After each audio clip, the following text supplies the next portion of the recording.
Hello, friends, and welcome to Bible study.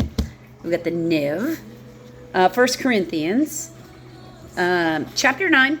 We're going to do from verse 19 into 10, verse 13. 1 Corinthians.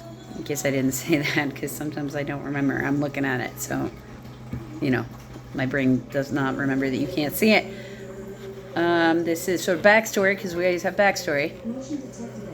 This is the Apostle Paul, who is a human and not Jesus, since there is a thing in there. So his opinions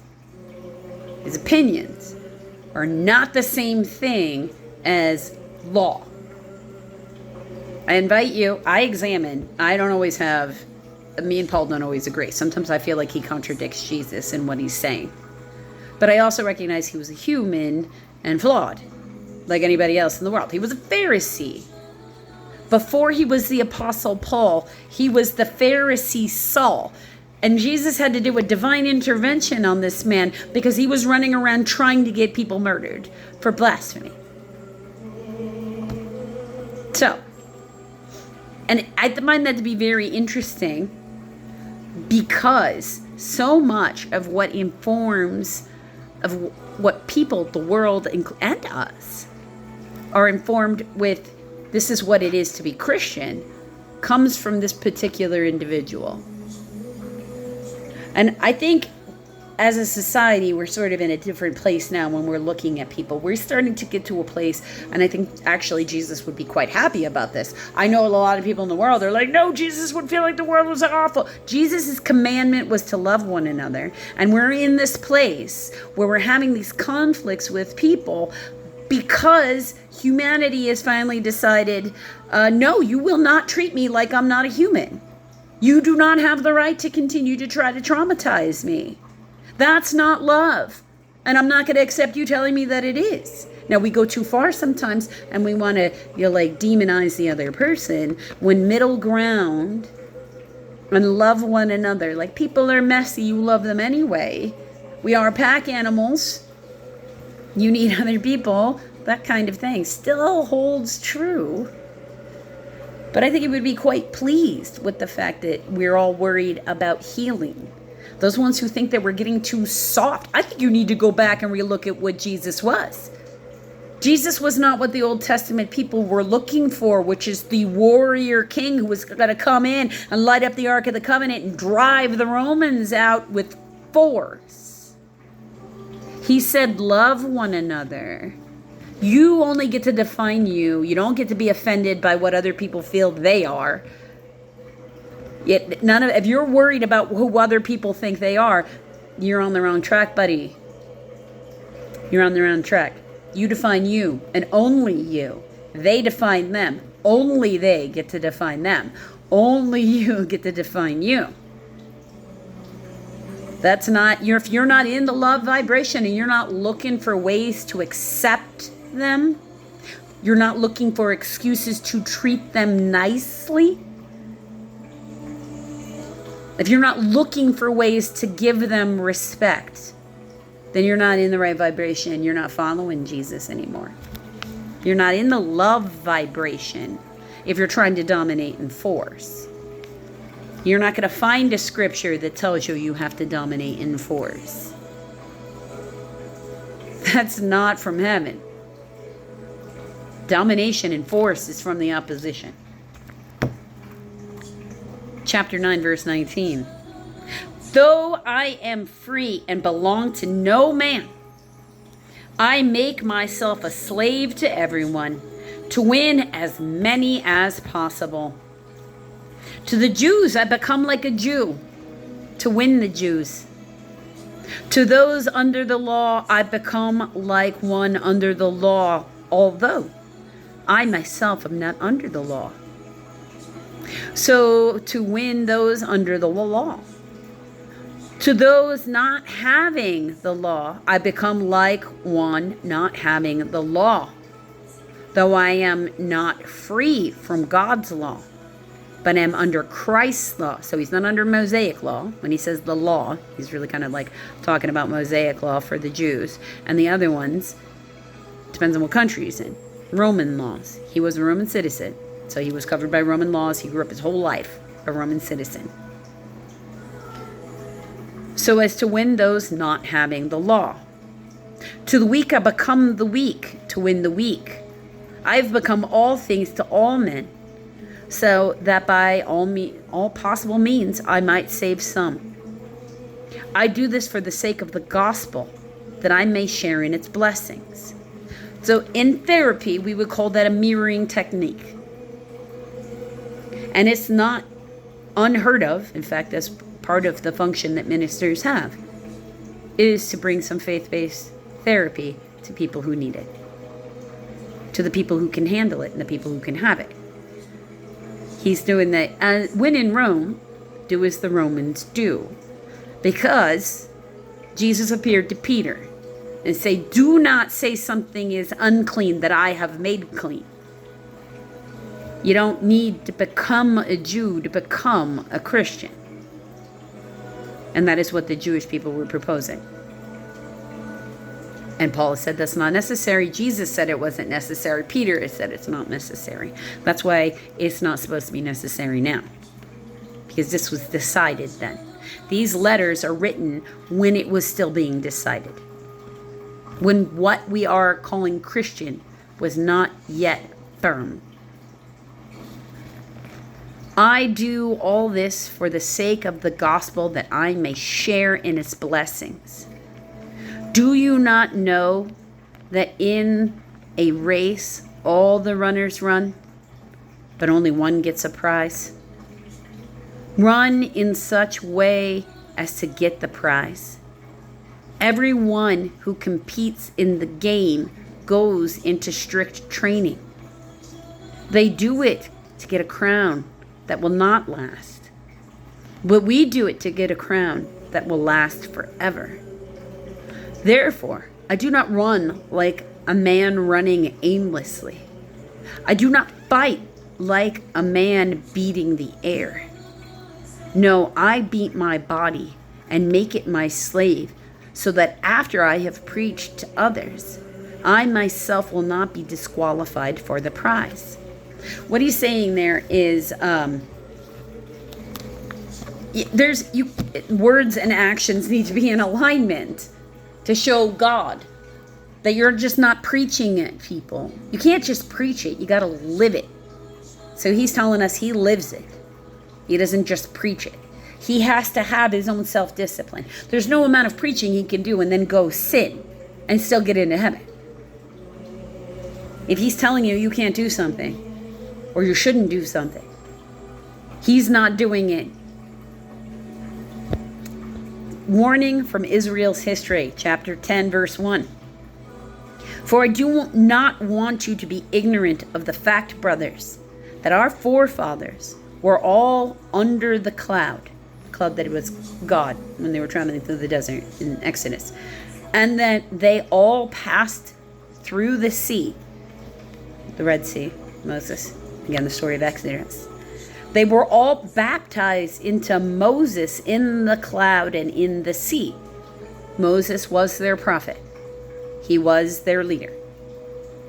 He was not a Pharisee. He was the prophet.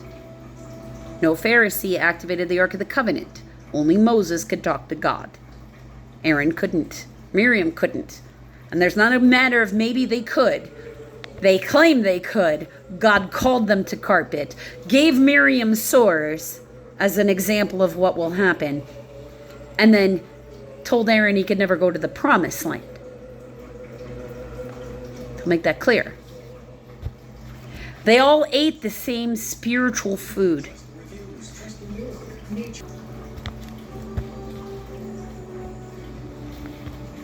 So they were baptized into Moses in the cloud and in the sea. They all ate the same spiritual food and drank the same spiritual drink. For they drank from the spiritual rock that accompanied them. That rock was Christ. Nevertheless, God was not pleased with most of them. Their bodies were scattered all over the desert.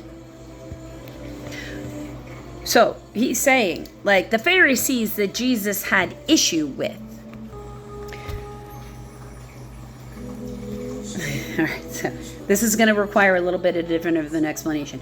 If you go back into the Old Testament and you go look at what the Pharisees were doing, you brought them an animal, 2 animals really, because you sinned and then you felt guilty. So 2 animals died for every time that you sinned. This was supposed to make us pause and not sin so much. And instead what it made was a whole lot of slaughter of animals. Okay.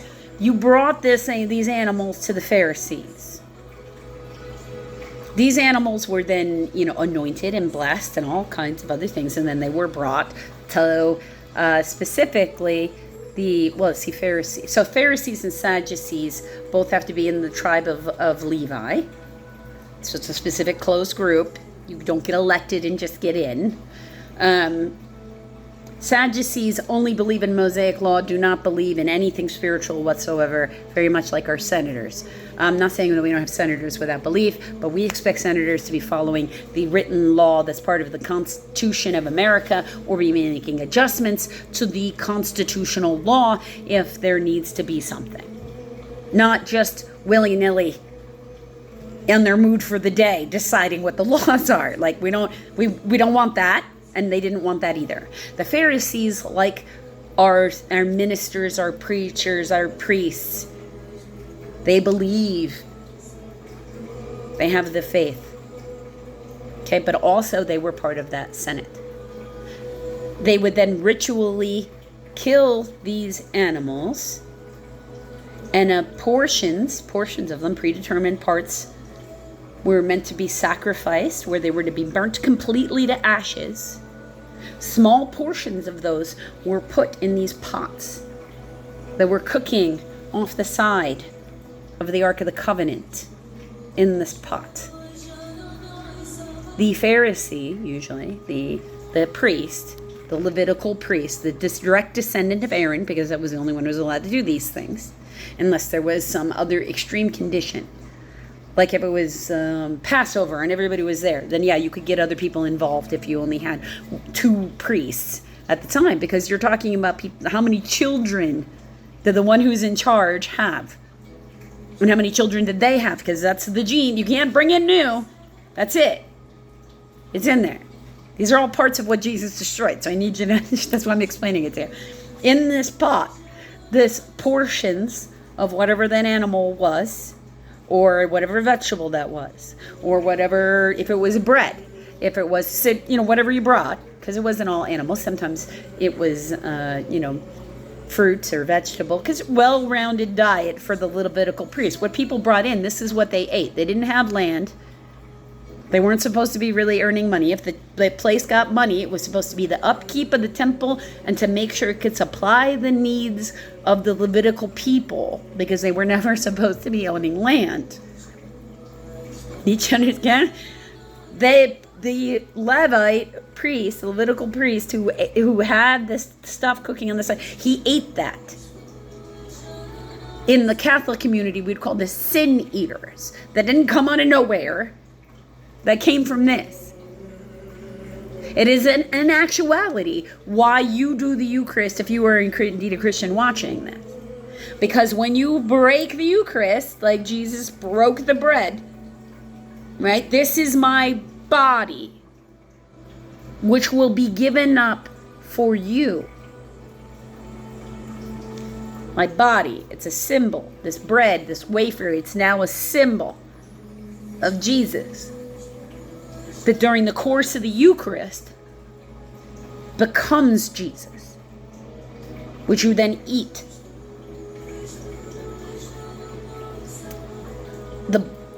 The blood, for me that's juice. I don't drink wine. I don't drink alcohol. So, or anymore. I'm not saying I never drank alcohol. I have. I'm at an age where I just don't want to drink alcohol anymore, so I don't. For me, it's juice that goes into the cup. All of that is still part of the juice. This is my blood, which will be shed for you. So we don't kill animals in the Christian community for our sins. because Jesus was the blood sacrifice. No amount of eating holy food will keep someone from sinning. You could take the Eucharist every day. It's not going to keep you from sinning. It's still a choice. It's still a choice you're making in that moment, and there is no earthly thing you can do other than choose not to. There's no earthly thing you can do that will force you to not do that. If it was going to be enough, how did the Pharisees ever get to a place where Jesus was with them the way he was with them? Because he certainly was snarky with them. How did they get there? They were eating the holy food, and all they were eating was holy food. Holy food for the entire existence of the Jewish people from Moses to Jesus. They were eating nothing but consecrated food.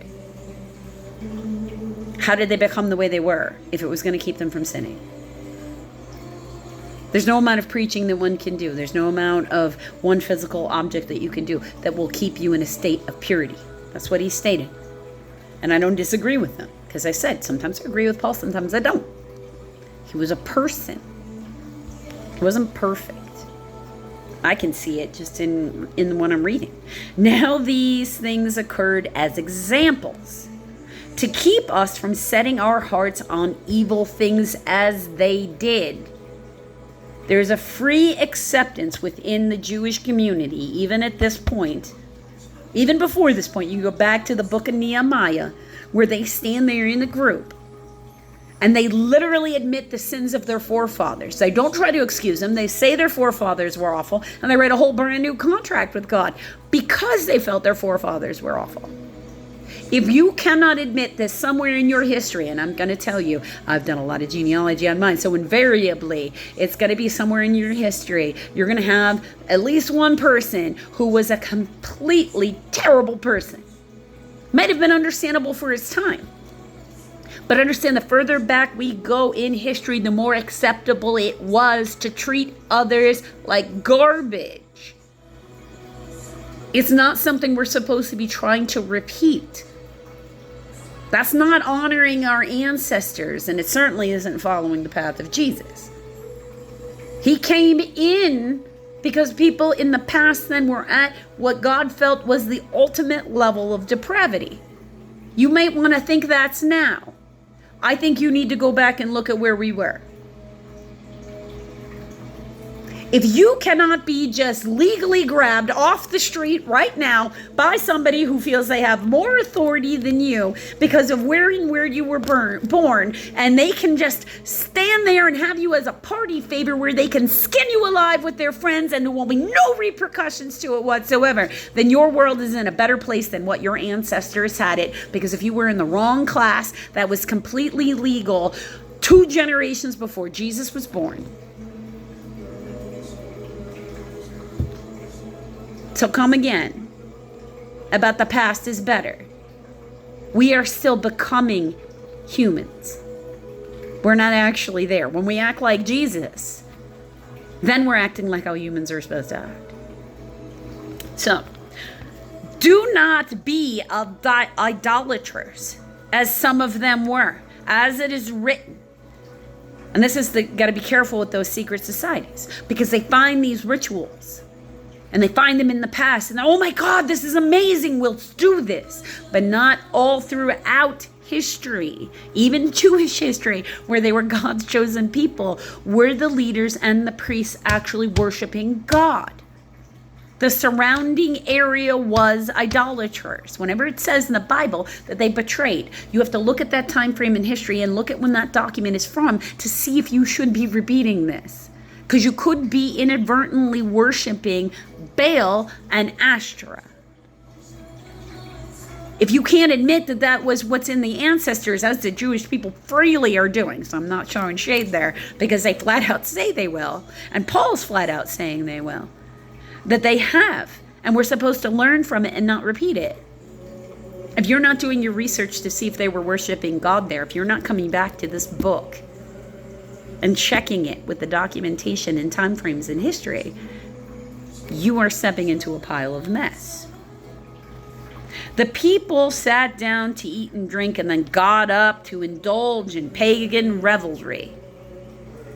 We should not commit sexual immorality, as some of them did. Temple prostitution was in existence during the times in Jewish history in which they were following Baal and Ashtoreth. They weren't always worshiping God.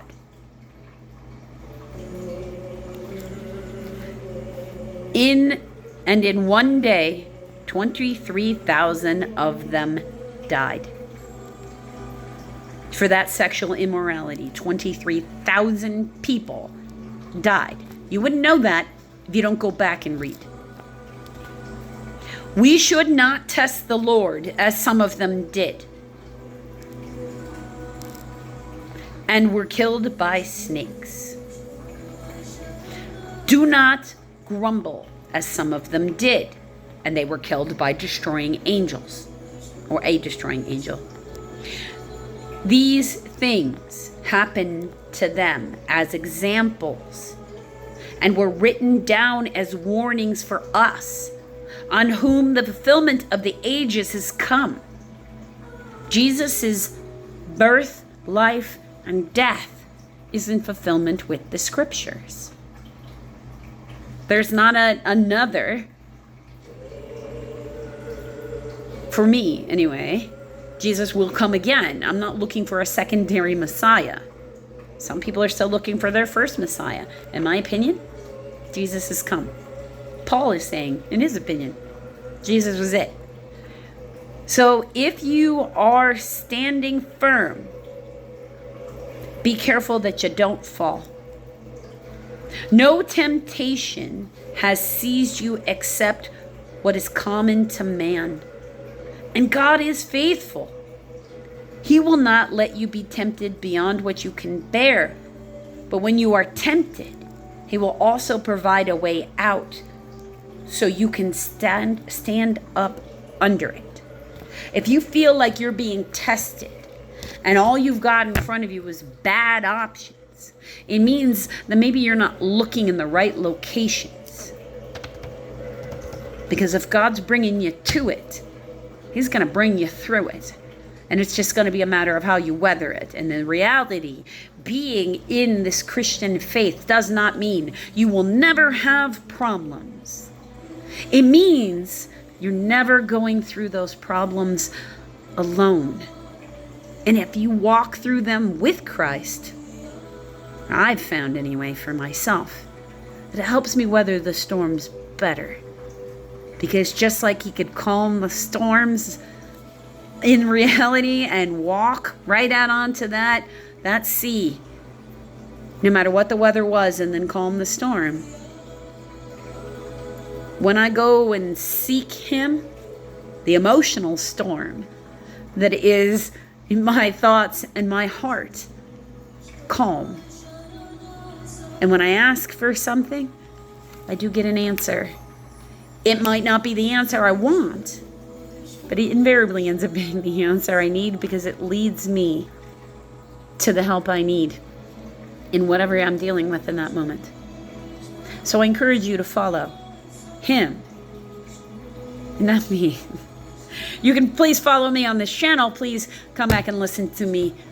Please do engage in the discussion. I welcome the discussion, because that's what this is intended to do. I'm showing you part of how I weather this storm. And I hope you can find a way to weather the storm with Jesus too. Be good to each other. People are messy. Love them anyway.